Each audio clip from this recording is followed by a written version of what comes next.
I don't think you can just sit here and say, are we live? Hi, I'm Are we Pat live? Kosmala. I'm here at Erie Courtyard, and we are doing our live show, episode 1, kind of technically 2. Our intent behind this one is kind of do a Q&A session, so to all of our clients, buyers, friends, we want you to get online and start asking questions that we, the real estate professionals, can answer for you. Our intent really is to provide value back to more so our consumers. The show is not really for, I guess it could be for real estate agents, but... No, if you're a realtor, get off the page immediately. Bye. Please be gone. So I'm going to go ahead and go live on my page. John Michaels, anything you want to add to our... Also, our show name currently is Unscripted Real Estate. If you have a better show name for us and you want to throw it out there, please give it to us. Apparently it has to be politically correct. This is true, because we are going to have a YouTube channel. I don't know. There's a line there. But if you want to suggest things that aren't politically correct, just for We're our good with that. humor, we're completely good with that. So today what we're wanting to do, and our goal is for this to be, like she said, for consumers. And so what we're wanting to do is to be able to answer questions that consumers might have. Your investment in real estate, whether it's a personal home or that you're buying or maybe you're selling or whatever it is, we understand that that's your biggest investment that you'll ever make. And so it's something that should be treated that way. And so we want to be able to help answer any questions that you might have, whether it's your first time or your 5th time or 10th time buying a house. You always learn new things. And so we want to be able to answer those kind of questions to make sure that the public knows what you're doing when you're entering into that. And so what we're doing today is, for one, we're always going to answer any kind of questions that you guys have. So jump in. We're trying to watch it on here so we can see questions that do come. If Kat ever gets shared, we will try to pull questions from that also. So we're going to answer any questions that you might have, but we're also going to talk about, and we'll keep this somewhat brief. We're realtors, so we don't keep anything that brief. But we're going to try to answer when is the best time to list your home, and then the second thing would be what are some questions to ask an agent that you. Whether it's your first time or your. Turn it down. Okay. What are some questions that you might have that you need to be asking agents that you're interviewing to potentially help you sell or to help you buy? Did you do what you were doing? I'm sorry. So forgive the technical difficulties we're figuring out. We'll get there. So one of the things that John Michael mentioned is, did you say listing your home? Yeah. Selling or buying. Okay. So people do both. If you buy, you got to sell at some point. Okay. So here's a question I get often: is when's the best time to list your home? Ryan, what are your thoughts? Now. Which we are realtors, so the probably answer is always now. If you ask us that, the answer is always now. But in all seriousness, the busiest time of the year is now. We're gearing up for. We're in spring, full swing. Most people want to move during the summer when the kids are out of school. It's just an easier transition. And if that's your timeline and you want to move during while the kids are out of school, then right now is the time to hurry up and get your house ready and get it on the market. It's also we're looking at a 45, 60, 75-day cycle, most likely between the time you list and the time that you're moving. So I saw a stat that was sent to me that actually the first week in April is the most popular time and the best time to list your house. Yeah, I would agree with that. Yeah, that's what I've heard is that April, because for one, the weather changes, and so that starts getting people wanting to get out of their house. We're all pansies here in Oklahoma, and so we don't like the cold, so we kind of I'm still hunker down. defrosting. Yeah, she's from Florida, so she handles this weather even worse. But yeah, the weather starts getting better, and you start wanting to get out and go to open houses and look at stuff, and so you want to make sure that your house is ready to go, and so this is the time to sell, and definitely the time to start meeting with. Yeah, most of my sellers have been prepping already for 6 to 8 weeks, and we're. So you're behind. Yeah, in all seriousness, if you have a lot to do to get the house ready, you better kick it in high gear. I tell sellers all the time. I feel like there's two waves, two kind of buyer waves throughout the summer. At the beginning of summertime, or even really late April and early May, you've got people looking. They know they need to be under contract if they want to move at the beginning of summer, and they want that whole summertime to kind of get the kids settled and transition, before they have to go back to school. So that's your people who are prepared, and those are the people who have been preparing now for 6 to 8 weeks, honestly.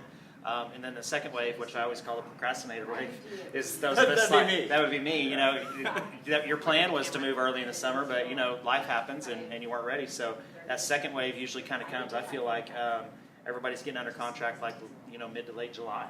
So you're okay if you're not like, if you haven't been prepping for 6 weeks. I didn't mean to make it sound that way, but you know, you're going to probably be in that second wave, and that's okay. And it also depends on your own situation and how much you really have to do to, you know, get your house ready. So for those of you that know me, a lot of my clients are military families, so I always talk about the PCS cycle and whether you, What always is PCS? permanent change of station. So basically it means people move from, let's say, Florida to Oklahoma or Oklahoma to Georgia, just kind of wherever the military sends you. And I always know when I come into a neighborhood and I see a whole bunch of signs that are for sale or for rent, and my clients are like, why are there so many people selling? I'm like, it's PCS season. There's signs there, and whether it rotates with the school cycle, a lot of my clients like to put their homes on in April-May timeframe if they've got to leave in June or July to their next duty cycle or duty station. And then again, we have a little bit that happens in the fall timeframe. So for my market, it's always based off of the PCS season, but predominantly I feel like people try to get the kids out of school, get their homes sold, and then either move during that time frame. One of the things, and I saw that we had some questions, but I think we're trying to get him pulled up. Can I ask a question? Okay. Can I say things like PCS even if I'm just a civilian? Is Yes, that allowed? Okay. Of course, John Michael. I just want to use words like that. Yeah, we do actually have a question. Somebody said, how depersonalized does my house need to be for showings? Do I need to change paint color to the original, take personal pics off the wall, etc.? And that's always a great topic, really. So this is what I tell my clients. I know everyone has a different stance on that. We do our best in my world to make our house our home. So we add all of those personal touches. And the professionals will tell you that you want to remove any family photos, anything that personalizes the home, simply because you want a potential buyer to come into the house and be able to see their family in that home. What are your all's thoughts on that? For me, it's really less about the depersonalization thing. You know, trying to make people visualize themselves in the house. To me, it's more about. I mean, if you think about what a model home looks like, everything is pretty minimal. So I don't think you necessarily have to take everything personal out. I think that some stagers go to the extreme of like you got to remove everything that's personal. I don't think that's necessarily the case. You definitely need to scale it back because we all have, you know, probably way more stuff than the average model home. But if you think about you go in a model home, everything's pretty minimalist, and to be honest, the furniture is not even arranged in a way that you would want it to live in the house. It's just what looks good. It's what shows good. So I feel like, you know, how we live in a house and how we show a house are two very, very different things. And we're always kind of going for that model home feel.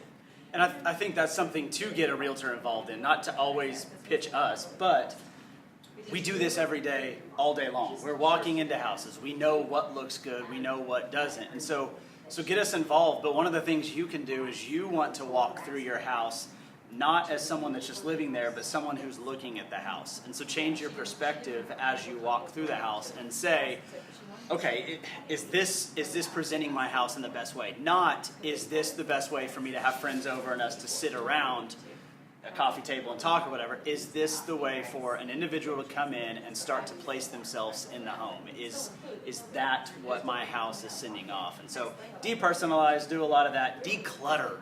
That's the big thing. A ton. Yes. I mean, that more than depersonalize, that's all good. But declutter. We don't realize how much we clutter up a house as we live there. And so really kind of go through and just clear up as much free space because you want the house to feel big. And if you have boxes and just junk or even stuff that you really think looks good but there's just too much of it, it makes your house feel small. You'll take a 3,000 square foot house and make it feel like 1,500 like that if it's just too cluttered. And furniture can fit into that too. You know, I mean, Yeah. you have a lot of kids like I do, and so you know how you live in your house when you have a large family. You have a lot of couches, you have a lot of seating space, a lot of chairs, a lot of, you know. That's not, you're not going to walk in a model home and see 4 couches sitting in the living room, right? So Yeah. sometimes it's a matter of getting some furniture out of the house as well. Move it out to the garage, move it to mom and dad's house, whatever, to kind of free up that space as well. Because again, you want it to feel large. Sometimes the living rooms can feel a little crowded when you're actually living there. You know, ottomans, tables, all that kind of stuff. Yep. Well, and one of the things I'd like to add in there, I have shown a house and there's been a gun on the nightstand or some You never know personal what might go items down. on the nightstand. You might want to kind of Personal items, yes. hide those, lock those up, because you definitely don't want buyers to walk in on personal items in the bedroom. So things to think about. Are we allowing follow-up questions on that, or is that just, we'll just leave it at personal items? That was a great question, Kelly. Are there any other questions that we can answer for you guys in regards to getting your home ready to sell, or just any other real estate related questions? Do we now we'll sit here and wait. Yeah, we'll wait for audio. No, We're there's just nothing there now. But in all honesty, I mean, kind of back to what we were originally talking about. How do you find the right agent? You know, everybody's different. Every personality is different. What you're going to look for in an agent may be different from what your neighbor's going to look for in an agent. You know, do you need a tech savvy agent? Someone who does a lot, the digital signatures, and email, text message, things like that, or do you want the more personal, like in-home approach, which you're not going to find a lot of these days, to be honest. And I don't know that I would want that. I don't want somebody coming over to my house every time we need a document signed, but some people might like that. You're going to want to look at experience and track record, obviously. And personally, I always advise people to ask for actual proof, because there are going to be agents in town who tell you they're the best, and their average is 10 days on the market, and you look them up on the MLS, and their average is actually like 95 days on the market. And I sold 78 million last year. Yeah. And I sold it all in one day. Right. So ask for that proof. I mean, there's no reason an agent, sitting in your home talking to you about selling your house can't pull up their record right there on the MLS and actually show you, that you got the questions. Yes, so Ryan brings a good point about how to hire your next real estate professional. But before we get to that, I do want to be mindful of our Q&A session, and we do have a question. What improvements should be at the top of my list to get ready to list my home? I love this question. I get it all the time, and I always tell people, if you're on a budget, and for me, and these two, who do business different than I do, may have a totally different opinion. For me, I always tell people, if you're on a budget, what you want to do is you want to create a space that your neighbor next door or 2 doors down doesn't have. I always tell people, like your backyard. A lot of people want the entertainment side of just being able to live life out of the home. And if you're going to put money anywhere, I always tell people, create a backyard oasis. I've seen homes that sell super fast just because somebody put a little bit of money into the backyard to create this space, whether it's roasting some marshmallows or drinking beer or whatever your flavor. I really feel like that's one of the areas that you could create and make your home different. As well as if you want to do renovations into a home, kitchens and bathrooms sell homes all day long. And grays and whites, or one of the running jokes that I have right now is if you put a barn door in your house, it's automatically worth $5,000-$10,000 more. I don't know if that's I a can, joke. I can't see but we've got barn doors right in the background. So if anyone is looking to buy our office, I will sell it to you. He doesn't own it, so don't listen to John Michael. What are y'all's takes on what the best tips to getting a house ready to list, like what the improvement should be? I think the biggest thing, kitchens and bathrooms. You got to think about what's the most frequently visited area in a home. Put money there. Kitchens, those have kind of almost. I don't know if there's been a shift. I'm somewhat young. I don't know if I am or not. He is the younger of the two of us. Yeah. So in this crowd, I'm very, very young. But there seemed to have been a little bit of a shift. I know that when I have people over, we hang out in the kitchen, and that's why we've got like a large island with bar stools all around it, and that's kind of become the central hub for a house as much as a living room. And so you want to make sure that you're creating an environment that people are sitting there thinking, hey, I can invite people over, I can do all of these kind of things, and be able to do this well. So put money into those places that people are going to be the most. Your third bedroom probably isn't the place to dump several $1,000s into to get it ready, but put money where people are going to be. Ryan, do you have something to add? Because we do have another question. Well, I totally agree with that. So many questions. I've had a few sellers here lately that they actually still had the original Formica countertops in their house. Really nice house, but you walk in and the kitchen feels dated. Kitchen is definitely, I think, the center of the home. It's where if you're only going to focus one place, that definitely needs to be where it is. But 3 sellers here lately, I've advised them, let's get in touch with the granite company and see what we can, get new granite countertops. They don't have to be high-end granite countertops, but just something a little more modern, solid surface, a little more durable. Put in new countertops for $2,000 or $3,000, raise the value $10,000. So you're going to get that much. Some of these improvements, you'll get that money back before you list. It depends on where your house is now and where it's going to be when you sell, of course. But some of those will definitely come back and actually give you a good return as well. And ask before you do it, because the worst thing you Yeah. can do is Yes. drop $5,000 into your house and it raised the value of it $0 and gave no real value as far as time on market. Because not every improvement you make is going to have a dollar return. Some of it's just going to be, hey, this house is going to sit on the market a little bit shorter period of time, and so that might be worth it. But ask questions before you. Yeah, no, put money totally into agree. it. And sometimes that will make the difference of whether or not your house even sells. Yeah, My absolutely. parents' house 10 years ago, we sold over in Warwick 5. The houses in there were not selling. They're on the market 200 days. I mean, they were not moving. They dumped a ton of money into just modernize it, and we sold it in 6 days. So it wasn't necessarily a money back thing, but we got the house sold so that they could move on, where other neighbors were still sitting there for 2 years later. So that can be the difference too. Sounds good. Okay, so one last question, because we've been on longer than our 10 minutes that we want to kind of keep at. What about when you're asked if you're a top agent or how long you've been an agent? Is this a question for the agents? Yeah, so I get that too. If you're interviewing agents, so I think that we're going to really have a session where we talk about why it's important to interview your real estate agent and the questions to ask. And I want to touch on this really quick, at least personally. So I get asked that a lot. I'm a military spouse. You know, I'm not from Oklahoma. It's my second time here. I did Welcome graduate back. from OU. Thank Hey! you. So I think that gives me a little bit of stance. But I know So what you it's got a like real to education. relocate. And so that's really important kind of for my clients in my sphere. But I'm not a top agent, and I'm not. I wasn't born here, but I will tell you that I think that there's pros and cons to both. Ryan, you've had a team, and you've been, a top agent several times in the past. What are your thoughts on that? Does it matter if you're a top agent or a brand new agent? Well, one thing I think we need to define what top agent is. Every agent in town will tell you they're the top agent, but some of them are, they're top in their office, they're top at. It's like cheerleading first-time national home championships. buyers. They all Yeah, get I mean, it. we can all pick a certain stat, right? But how do you define as a consumer what's a top agent to you? Is that an agent who gets shortest days on the market, gets you the most money, is great with first-time home buyers? Because we all have our strengths and our weaknesses. So every agent is a little bit That's a good different. point. So I think you personally have to define, what that means to you, and then focus in on that. There are mega agents in town who do a ton of business. That might be your thing, or maybe you want a little more personal touch with maybe a newer agent has more time to devote just to you because you're their only listing, or maybe they have 2 or 3 listings versus an agent who has 60. So there's a lot of different qualifiers there. I think that we have to consider when we're choosing an agent. I would like to add one thing, that some of the mega agents, I don't know if they're real people. I see their name and their picture, but I don't know that I've ever talked to them, seen them, or even seen them. Would you like to name any of those names? Nope, that you're not at all. We're not doing that. Nope, Okay. that's not what That's I do. on the but next I just don't know. episode. Is where we'll That's just smart name business. agents I we mean- have a beef with. Nope, that's not true. That hits on a really good point, though. Some mega agents have a huge team, and some just do a ton of volume a little more personally. So don't rule out a team just because they're a team, because Yep. every team is different as well. Some have a much more personalized touch. Some have certain staff that works more as like a concierge for you, and some of them, you'll meet the agent one time, he'll come out and list your house, and you'll never see him again. So again, what is it that you're looking for, and then you need to qualify, based on who you're interviewing at that point. But we're gonna wait until the next episode to Talk talk about all the names. questions. to ask when hiring a real estate professional.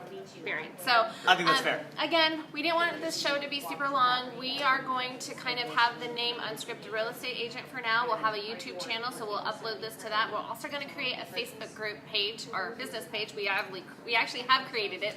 It's Unscripted Real Estate if you want to go and like it. And eventually we'll shift from using the ERA Courtyard to start filming from Unscripted Real Estate. Does that sound good? Are you asking me or them? And I'm Yes, asking my team. Definitely. Yes, And that I really sounds need good. them to get away We because they're just- giving a lot of heat off right now. And Thank you. We'll post. I appreciate that. Taking that as a compliment. We'll post some of these links in the comments so you guys can easily find that page and even our personal profiles and things like that in case you want to connect there. But we definitely And give want us you to feedback. go. Yeah, give us feedback. Also send questions throughout the week, and we'll prepare based on that. Yeah, because really we just want this to be about what you, the consumer, wants to know, not about what we want to tell you, which I think is where the direction of most of these types of deals take. But we don't want to preach to anybody. We just want to know, how can we help you? What questions do you have? We just want to add value for you guys. So unscriptedrealestate@gmail.com or unscriptedrealestate.com or unscriptedrealestate Facebook. Thanks for tuning in. See ya. We're now hitting the button So to stop. just Yeah, we run are. up there. Stop the live Turn it. broadcast. This is a professional thing. Is it still on?